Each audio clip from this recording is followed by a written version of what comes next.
Right, this is actually about go 7 at recording this today. I've wasted an entire day. Did the first part, went great. Was the right length. Did the second part, phone rang the first time. Then I had something go wrong the second time. Third time, after that I checked everything. And guess what? I was using this old microphone. Right? I thought it actually belongs to my other half. Now while it's great for doing normal stuff, it's not good for this. It sounds like you're talking down the toilet. So we're back to the bloody headphones again, which I'm a bit peed off about, to be honest, because I wanted rid of these things because I think it looks a bit stupid sitting here with headphones with a microphone on. But enough of that. Well, Christmas is coming on, as I'm sure you're all aware, which is crazy season. If you've got a brain, you try and get Christmas shopping out of the way as soon as possible. I know some people do a bit of a cop-out, including some of my friends, and just get it all online and delivered. Oh, come on, that's not what Christmas is about. You know, you've got to try and, you know, brave the elements, or brave the elephants, as I say.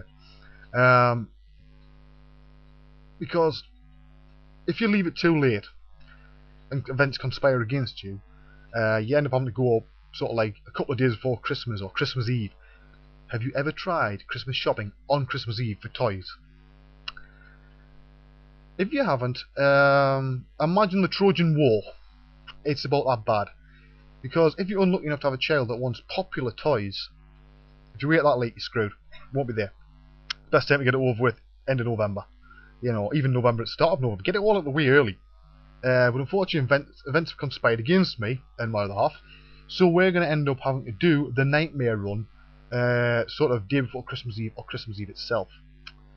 Can't say I'm too happy about that in either sheet. In fact, we're both steaming mad because it's events outside of our control. Which is always a bit shitty. You know what I mean? Oh yeah, we love the idea of last minute shopping on Christmas Eve. Not. It'll get done because we cope. But simple as that, really. Over Christmas, the world of 3D sort of, you know, changes a little bit because at companies, especially game companies and film companies, people want. When they're over Christmas, they might say, well, I'm taking a week off over Christmas, like, because I want to be having a party, I want to get pissed. It's fair enough. Christmas, well, get pissed, you know. But, of course, you very rarely do you spend as long in front of the computer, you know, keeping your skills up. So you're a bit rusty in the new year. Companies realise this. So what they do is they try and wind up to a natural point before Christmas. So maybe if it's a computer game, they might say, well, we want to wind up this particular part of writing the engine, and the odd guys, we want these particular characters and props done and put to bed before Christmas, which means it's a bit more stressful near Christmas. Then it gives people a little bit of chance, a few days, you know, once they come back in the new year, to be fresh and get the skill sets back up and warmed up. Some people like me will still be fiddling around on a night time even when they don't need to. That's just down to me, because it's not just something I do; it's something I love. So, you know, when I've got a chance to do it. But yeah, it's very interesting. I've seen a lot lately in the industry that are that makes me concerned for the future of the industry as a whole. Not for me. My future's fairly secure. I see a lot of this thing that it's a new phenomenon to me, newish. When I started, there weren't very many 3D universities or schools. They were all in the States. You know, I think there's one over here that cost, you know, the equivalent of a new house to go to, which was outside of most people's pockets. So you see these sort of places, and they're saying, yes, and we will guarantee you a job. Come here, finish our 2-year course, we'll guarantee you a job at a really big company.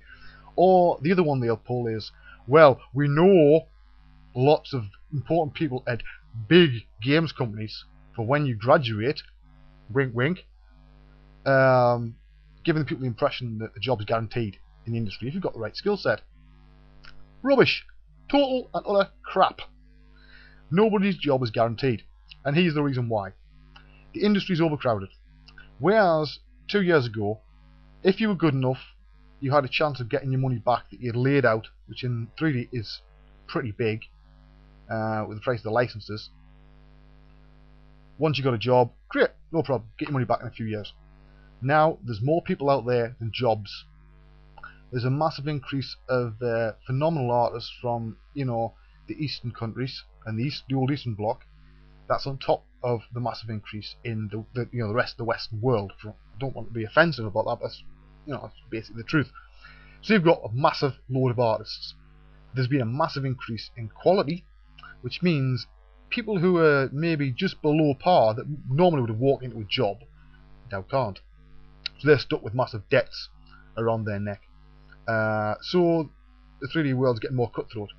People don't want a guy the same as them, maybe living a bit near to them, taking a possible job away from them. It doesn't really work like that. There's a few things that matters in the 3D industry if you want to get a job. First of all, where do you live? If you live in the middle of Kalahari Desert, you're either going to have to move, or if you don't want to move, you're fairly screwed. Right? There's not many companies going to bring somebody from the middle of nowhere and set them up in a new place. Fact of life. 2, are your skills current to the industry? Make sure you're using applications and skills that everybody's using. Don't start saying, well, I'm using this application, I really like it, like it's brilliant. Yeah, but if the rest of the industry isn't using it, you're going to have problems. Alright? 2, do you know people in the industry? If you've been to a sort of 3D university school, where you want to course with people who now have a nice job or maybe a position of power, because you'll notice if you look around the industry that a lot of these people actually went to the same sort of places, and they're actually mates in real life. And of course, like anybody else, people will always give jobs to their mates, not out of nepotism reasons, but simply put it like this. Say I was at a games firm, and they said to me, well, no, you're not, but do you know any programmers? We need to bring a good C guy in. We need a seat quickly. They might not want to advertise it, because then they're inundated with loads of CVs, and it just gets a headache over busy periods. They'll ask people, and I might say, right, well, I've got a mate, he's a very good C programmer. You might, want to give him a ring. In the fantasy world, the mate I'm talking about's already got a very good job and wouldn't be interested, but that's beside the point. It shows what I'm on about. People will always hire the mates, first of all. We'll continue this in part 2, because I'm getting very close to the time here.